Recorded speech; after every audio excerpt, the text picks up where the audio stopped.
really happy for the girls that they didn't have to go through what I did.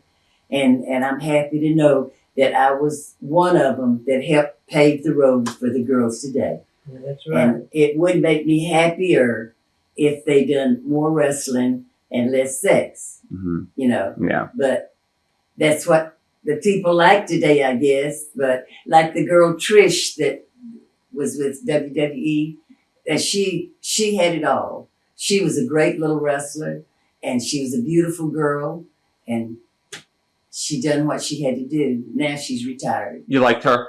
Yes, I did. I liked her very much. Johnny Mae, did you ever get married? No. No, you never married? Nobody have her. She's either drunk or naked. Or smoking a cigar. And I tell you, the closest I come to getting married is I was in church in California. I was in a church out there, a non-denominational church, and I went with a fellow by the name of Paul Eric.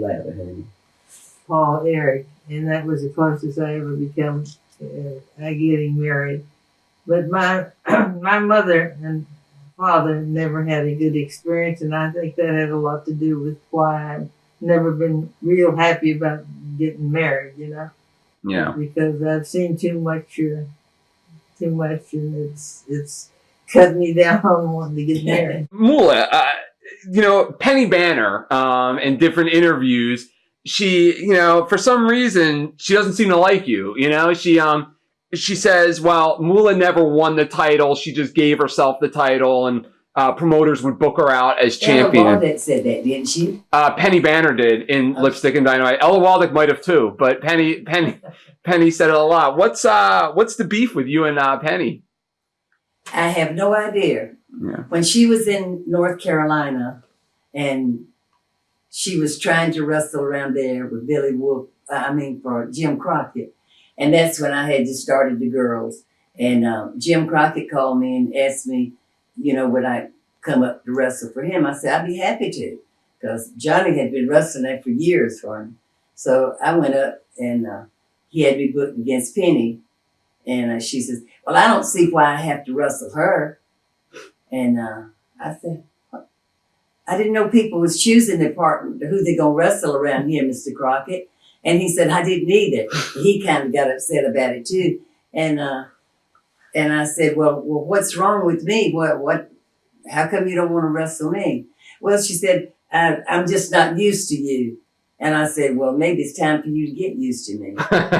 So anyway, she just never was, I don't know why she didn't like me, but I didn't like her either, and still don't like her, because she's just been so smart. And when we had the LIWA, I made calendars that year to sell, to try to raise some money for the organization. And I called Penny and I asked her, would she send me a picture and a write-up that I could put under it, for one of the months in the calendar. So she did, and I didn't know that she had been a champion, other than a tag team champion. And I thought at her age, it would make her more happy if I expressed how well she was doing in the senior citizens thing, how she was winning trophies for swimming and all that. Don't you think so? Right. Because that's what she's doing then. She talked about it in the movie. Oh, man. Yeah. And she called all the girls and said, she didn't say nothing about me being champion because she didn't want nobody to know I was better than she was. And I said, well, if she's better than me, she should have beat me a few times, but she never did. I don't know. It was just one thing after another. Just a professional jealousy there, and she. Then we were in Las Vegas at the CAC, Cauliflower Club thing, and Judy Grable was there. And I trained Judy Grable. I brought her from Tennessee. She didn't even have shoes to wear. Wow. I bought her first pair of shoes to wear. I bleached her hair and I made a pretty girl out of her and taught her to wrestle. And she was one of the best. She was good. And anyway, Carl Lauer had called me and asked me, would I please come and present Judy with her trophy, where they were awarding her. And I said, yes, I'll be glad to do that. Well, when I went there, I called the hotel, and they rung Penny's room, and Judy answered. And I said, Judy, I haven't seen you in about 20 years. I'd love to see you. And she said, well, Penny and I are real busy. I don't know when I'll get to see you. I said, well, I'm coming over there this afternoon to see Carl Lauer. And if you'll come down to the room where they're having the gathering, I'll see you. And she said, well, if I get back in time. Well, I never did see her. Anyway, Judy said that she didn't have time to come down. So I didn't see her or to talk with her, only on calling her one more time on the phone, and she didn't come to the phone. Penny said she's busy. I said, okay. So then I went down, and Carl Lauer says to me, Lil, you wouldn't mind giving an award to another girl instead of Judy, would you? And I said, well, I don't know why. What's the difference? I came all the way to give it to Judy, you know. And he said, well, I forgot the girl's name.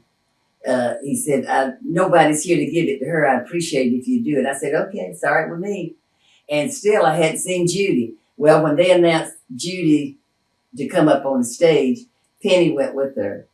And Penny gave her the award and read all this stuff off she had written up, and said she had been trained by Buddy Lee. Buddy Lee didn't even want to go in the ring to make money, much less to go in there and train a girl, you know. So anyway, I got kind of hot about that, because Penny knew that I had trained Judy, because Judy had wrestled up there a lot and wrestled Penny in Charlotte. And I said, after we went to the airport the next morning, right? Yeah. And I was getting our tickets or something, and I heard somebody say, hey, Johnny Mae. And I looked around, and there was Penny, and she was patting Johnny Mae on the shoulder. And I walked around to her and said, Penny, why did you tell that lie like you did at the Cauliflower Club last night? And she said, what's that? What's that? I said, when you said that Buddy Lee had trained Judy, and you never mentioned my name, which wasn't going to kill me for you not to mention it, but it did hurt my feelings. And I said, I don't understand that. She said, I only said what they told me to say. And she run off. Didn't see her no more. And next time we saw her was in New York, right? Yeah. At doing a promotional thing for Lipstick and Dynamite. And she walked in. She said, I said, well, you gonna run off this time? She said, she was gone again. So she never would talk with me about it, see. Wow. So I don't know what's with her. Most people say it's just jealousy. I don't know. But, you know, she hadn't been able to wrestle for a long time, so I don't know. And had all the trouble with Johnny, but I think she brought it all on herself. Because when she'd go to, I know she was in Tennessee one time, and for Nick Goulas, and she got on Jackie Fargo's car on the fender naked and rode down the street in Nashville, Tennessee. So that was a big joke among all the wrestlers for a long time. And I guess Johnny heard about that. I don't know. I don't know why they didn't get along, but none of my business, and I don't care, but she'd stay out of my sight, because I got no love for her at all. Yeah. I'll speak to her if I have to and be nice. I can be nice to somebody that I don't even like, because that's a professional way of doing things. And but for no reason, she just like that. I don't know. Watch thousands of exclusive shoot interviews right now on TitleMatchNetwork.com.